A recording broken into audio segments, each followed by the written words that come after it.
चिड़चिड़ करता है या गलत मार्ग पर चलता है। श्रंभेश्वर महादेव शंकर जी का एक नाम है, श्रंभेश्वर महादेव। तो जब कोई व्यक्ति चिड़चिड़ करता है, क्रोध करता है, गुस्सा करता है, तो महाराज शंकर भगवान का श्रंभेश्वर महादेव का नाम लेकर 31 बेलपत्र, जिस व्यक्ति को क्रोध आता है उस व्यक्ति का स्मरण कर कर आखा चावल मतलब सेगे चावल के साथ एक एक बेलपत्र 31 बेलपत्र कर कर शिव जी के शिवलिंग पर समर्पित करी जाती है, मात्र 10वीं की तिथि के लिए। केवल 10वीं, चाहे उजाला की हो चाहे अंधेरे की। कौन से महादेव का नाम लेना है? श्रंभेश्वर महादेव, शिव जी का एक और चीज है महाराज। छोटे छोटे बच्चे रहते हैं, कुछ बच्चों को माता जबरदस्ती के भोजन कराती है, खिलाती है, ठोकती, मारती, खिलाती है। कुछ बच्चे ऐसे रहते हैं वो कुछ खा ही नहीं पाते, मुख में दो और वॉमिटिंग कर देते हैं, उल्टी कर देते हैं। ऐसे बच्चों के लिए या जिस व्यक्ति को भोजन पचता नहीं हो और उदर में एसिडिटी रहती हो और जलन टाइप की होती हो, उसके लिए भी श्रंभेश्वर महादेव का स्मरण है। सुंदर व्याख्यान वर्णन किया है। श्रंभेश्वर महादेव के ठीक सामने अर्थात भगवान शंकर के किसी भी शिवलिंग के सामने एक तांबे के लोटे में जल रख लीजिए। तो जल के अंदर 3 बेलपत्र डाल दीजिए, एक पीपल का पत्ता डाल दीजिए। महाराज शमी के 11 पत्ते कलश को छुआकर शंकर भगवान के शिवलिंग पर श्रंभेश्वर महादेव के नाम से चढ़ा दीजिए। उस जल को उठाकर ले आइए, एक रात्रि तक घर के अंदर रखना है। उस जल को श्रंभेश्वर महादेव का नाम लेकर जिस व्यक्ति को एसिडिटी होती हो या उदर खराब रहता हो या भोजन नहीं पचता हो या पेट से जुड़ी हुई प्रॉब्लम हो या बच्चों को भोजन कराते हैं और वो वोमिटिंग कर देते हो, ऐसे बच्चे को या भोजन नहीं भा रहा हो ऐसे व्यक्ति को उस जल को सवेरे दोपहर शाम 3 बार श्रंभेश्वर महादेव का नाम लेकर आचमन कराना प्रारंभ कर दो, पिलाना चालू कर दीजिए। 3 या 4 दिन पिलाओगे, अपने आप उदर में भी आनंद रहेगा, बच्चा भोजन करना भी प्रारंभ कर देगा। श्रंभेश्वर महादेव। शमी का पौधा ऐसा होता है जो योनियों में, वृक्ष की योनि में अंतिम योनि पर लाकर रुक जाता है। कौन सा? शमी। इसलिए पंचदशमी पंच शनि पूजन की महत्वता होती है। क्यों कहा जाता है कि अगर कोई आपको ज्यादा परेशान कर रहा है, बहुत टेंशन दे रहा है, बहुत ज्यादा अगर वो इतना हताश हो गए कि आपने सोच लिया अब तो मर जाऊं तो अच्छा है, इसका नाम लिख जाऊं, ये सब चीज करने से अच्छा है 5 दशमी। दशमी जानते हो? 5 दशमी, कोई सी भी 5 दशमी आप चुन लीजिए, परंतु वो दशमी अमावस्या के पहले वाली नहीं होना चाहिए, वो पूर्णिमा के पहले वाली दशमी। 5 कोई सी भी दशमी पर शमी के वृक्ष के नीचे जाइए, घी का दीपक लगाइए, शुद्ध जल तांबे के पात्र में लेकर जाकर अर्पित करिए।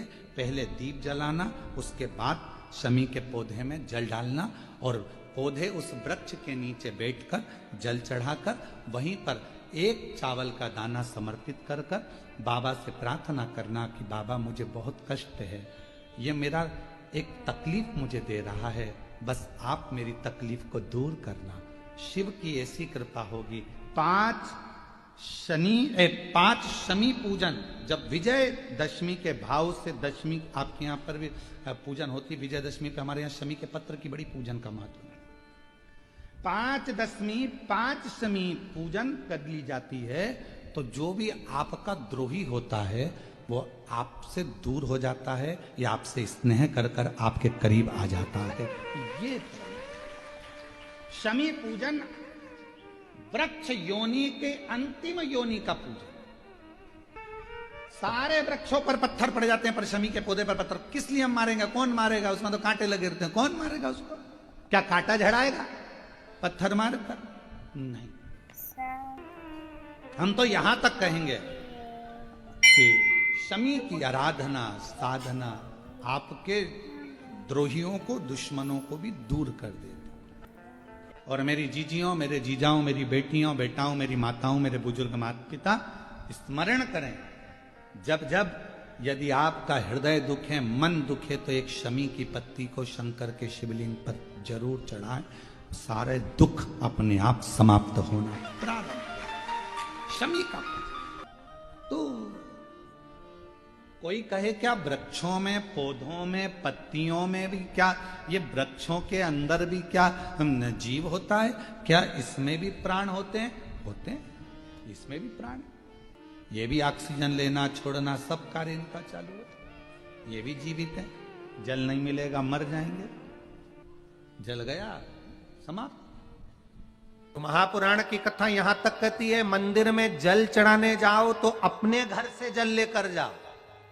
मंदिर में तो बाल्टी भरकर रखा रहता है, लोटा भी रखा रहता है, कलश भी रखा रहता है। मंदिर का पानी भरकर, मंदिर की बाल्टी में से जल भरकर शंकर भगवान को नहलाना सरल है।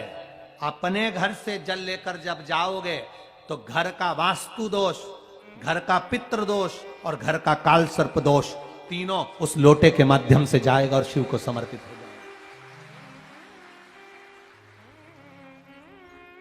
आज फिर निवेदन करूंगा इस नेपाल देश की पावन धरा से, डोलेश्वर महादेव की कथा में निवेदन करना चाहूंगा, जो बेटा बेटी नौकरी के लिए अप्लाई कर रहे हैं, जो बेटा बेटी चाहे सरकारी नौकरी हो, प्राइवेट नौकरी हो, सर्विस के लिए अप्लाई कर रहे हैं, उन बेटा बेटियों से निवेदन है, दुर्वा शिव जी को समर्पित कर कर केवल दूब जानते हो ना, दुर्वा सब जानते हैं।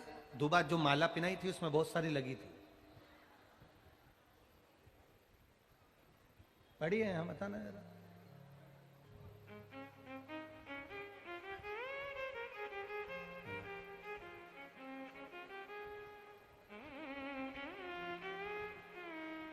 दुर्वा, जो बेटा बेटी सर्विस के लिए अप्लाई कर रहे हैं, तुम मेहनत करो, पढ़ाई करो, खूब पढ़ो, खूब तैयारी करो, अच्छे से तैयारी करो। जितनी मेहनत तुमने पूर्व में करी उससे दुगनी मेहनत तुम करो उस नौकरी को पाने के लिए। और साथ में जब एग्जाम के लिए जाओ, कहीं इंटरव्यू देने के लिए जाओ, दुर्वा शिव जी को, इस दुर्वा का जो डंडी का मुख है ये अशोक सुंदरी वाली जगह, फिर समझ लीजिए जैसे ये शिवलिंग, ये गोल जलाधारी, यहां से पानी नीचे गिरता है, बीच में अशोक सुंदरी का स्थान होता है। तो ये जो दुर्वा हम चढ़ाएंगे तो इसका डंडी का मुख शिवलिंग की पर चढ़ाएंगे, तो ये शिवलिंग पर डंडी की जो भाग है वो अशोक सुंदरी की ओर हो गया और ये भाग इस ओर हो गया। शिव जी को समर्पित कर कर पहले दुर्वा चढ़ाएंगे, उसके बाद में देवाधिदेव महादेव को एक लोटा जल जो तुम घर से लेकर गए हो वो समर्पित करो। 3 महीना लगातार अपनी पढ़ाई की मेहनत करो, अपने इंटरव्यू की मेहनत करो और खूब अच्छा पढ़कर साथ में एक लोटा जल और दुर्वा, शिव जी को भले 10 दुर्वा की जगह केवल एक दुर्वा चढ़ाओ, चढ़ाकर जल चढ़ाना, 3 महीने तक लगातार बाबा से प्रार्थना करना। विश्वास कहता है अगला पत्र तुम्हारा व्यासपीठ पर होगा, नौकरी लगेगी, निश्चित है। आप करो मेहनत, कर्म करने में पीछे मत हटना, पढ़ने में पीछे मत हटना, विद्या अध्ययन करने में पीछे मत हटना, अच्छी एजुकेशन पाने में पीछे मत हटना। पहले मेहनत अपनी करो।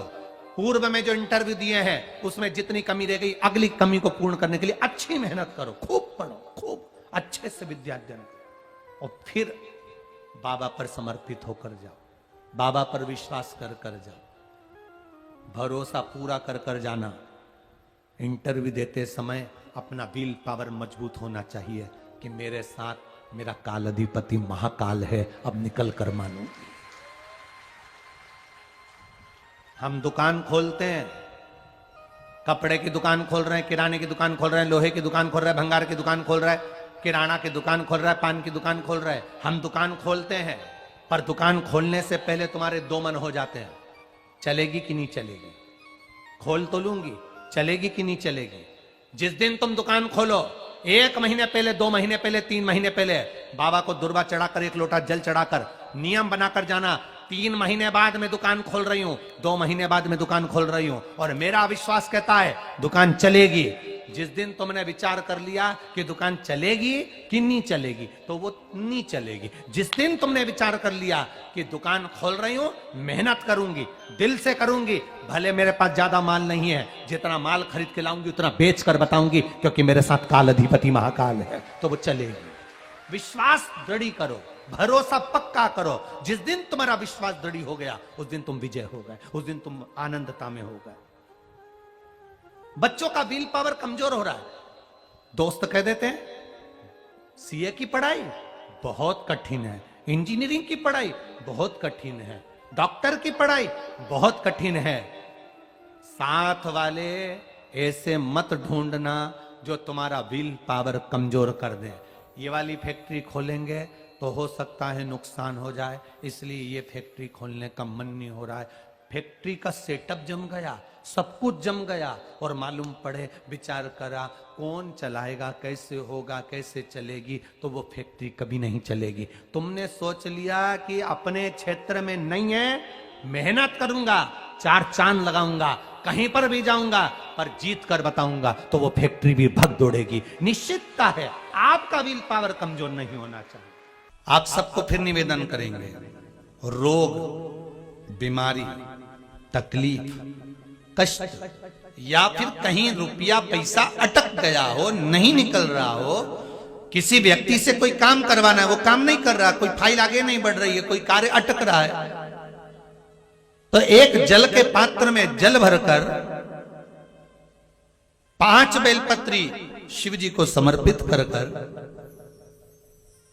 कुंदकेश्वर महादेव का नाम लेकर एक सफेद पुष्प बेलपत्री के ऊपर जो शिव जी को चढ़ाई है, उस पर समर्पित कर जल जो लेकर गए हो, अपनी उस कामना को कर कि मेरा ये कार्य अटक रहा है, ये कार्य नहीं हो रहा, कुंदकेश्वर महादेव का नाम लेकर धीरे धीरे जल की धार चढ़ाइए। और एक बात हमेशा याद रखना, फिर निवेदन कर रहे हैं, अच्छे से समझ लेना, शंकर जी पर जब जल चढ़ता है, शिव जी का जब अभिषेक होता है, शंकर जी पर जब जल चढ़ाया जाता है, दूध चढ़ाओ, जल चढ़ाओ, कुछ भी चढ़ाओ, पर एक बात का स्मरण अपने जीवन में होना कि इतने ऊपर से मत चढ़ाना कि जल चढ़े और छींटे आपके ऊपर।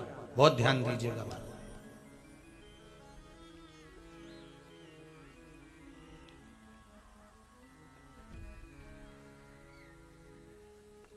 यहां तक वर्णन करा गया है कि शंकर जी का जल चढ़ा हुआ जहां से बहकर जाता है ना, उसको लांगा तक नहीं जाता। यहां लांगते हैं क्या? नहीं ना, परिक्रमा भी करेंगे तो वहीं से लौट कर वापस इधर जाएंगे।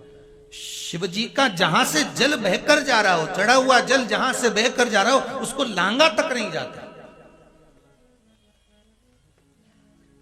और कई लोग बड़े बड़े आनंद में शंकर जी पे इतनी ऊपर से जल चढ़ाएंगे तो वो छींटे पूरे अपने ऊपर आना चाहिए, शरीर पर आना चाहिए। नहीं नहीं, उसका दोष है महाराज, उसका दोष है।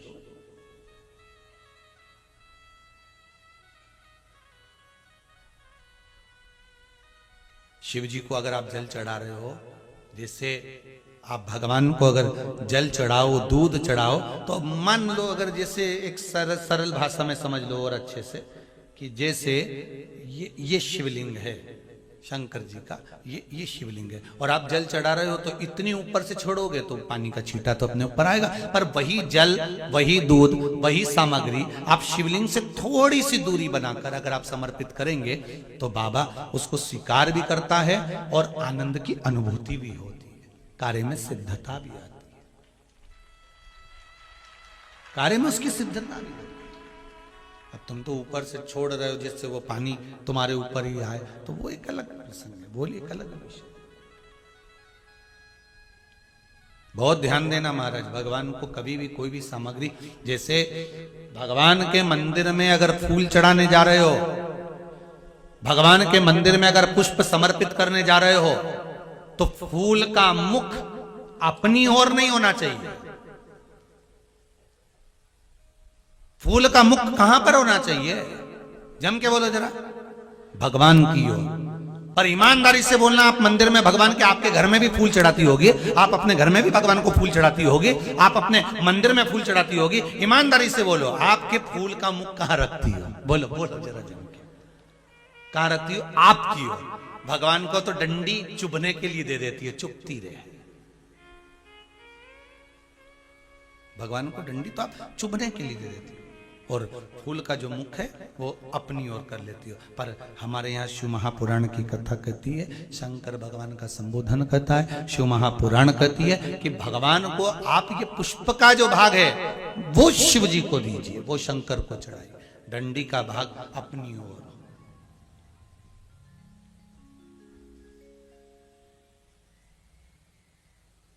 पर हम लोग तो उल्टे चलते हैं ना, आदत तो हमारी उल्टी है। डंडी शंकर जी की ओर, फूल का मुंह हमारी, हमको अच्छा लगना चाहिए। भगवान के सामने ऐसा जमात होगी है, भगवान के सामने ऐसा जमात होगी। भगवान भी मन में सोचे वो डंडी गड़ रही है गुलाब की। एक रुद्राक्ष होता है, एक भद्राक्ष होता है।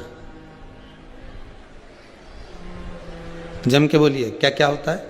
एक रुद्राक्ष होता है, एक भद्राक्ष होता है।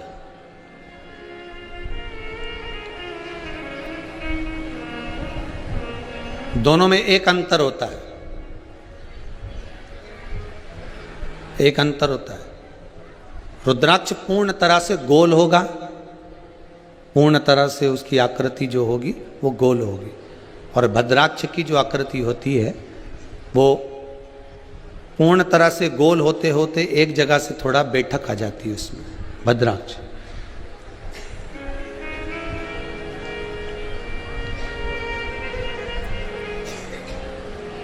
असुर जिस समय तप कर कर कर हार जाते थे, असुर जब साधना करते करते हार जाते थे और भगवान का आशीर्वाद नहीं मिलता था, भगवान का कोई वर प्राप्त नहीं होता था, भगवान से कोई आशीर्वाद मिल नहीं पाता था, जब सब जगह से हार जाते थे, तब असुर शंकर जी द्वारा निर्मित उसी रुद्राक्ष का एक क्रम भद्राक्ष का स्मरण करना प्रारंभ कर देते।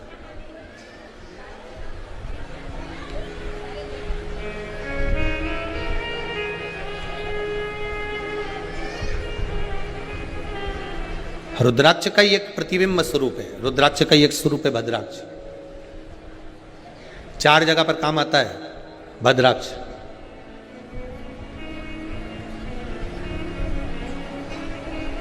महाराज, उधर इस पेट से जुड़ी हुई जो भी परेशानी हो, जितनी परेशानी पेट से जुड़ी हुई, चाहे उदर के अंतर्गत कोई गांठ पड़ गई हो, कोई थैली में गांठ पड़ गई हो, महाराज डॉक्टर बोल रहा है कि इसका ऑपरेशन कराना पड़ेगा, या